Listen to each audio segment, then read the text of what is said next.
Kelley Hobart from Alpaca Direct, and I wanted to show you how to insert a lifeline. But let me show you what it looks like first.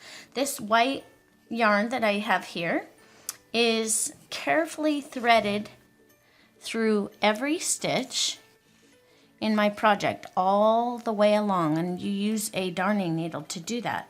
And then when you're done, I like to use a slip knot and tie it together and then trim off the ends, leaving myself plenty of room so as I'm knitting along, I can have that not pulling the fabric in when I'm trying to knit, but it's there just in case I get into a problem and I'm going to be doing lace or something like that, and I need this safety lifeline here so that if I have to remove some work, I can remove it back to where this lifeline is and know that my stitches are completely oriented and everything is safe for me to be able to work on my pattern without having to worry about whether or not I can have to take it all the way out if I make mistakes. So lifelines are an excellent way to keep yourself, if you make mistakes, to be able to go backwards and save your stitches. So that's what you would use a lifeline for, and let me show you how to do it.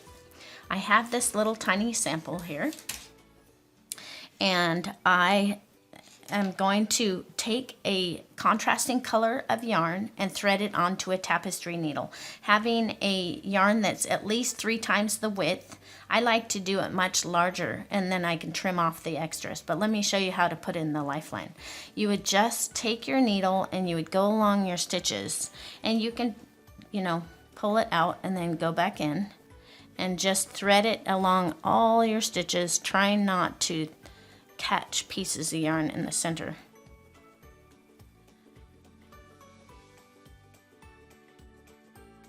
And you can just go straight across.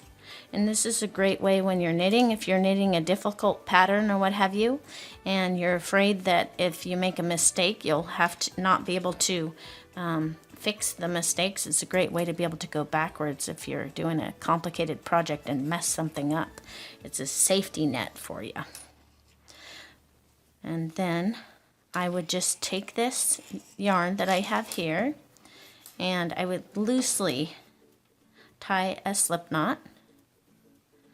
So I'm just going to tie another little slip knot here, and then what I do is I trim off the edges, and that way I can continue knitting knowing that my work is safe, and if I need to go backwards, I would go back to where this lifeline is.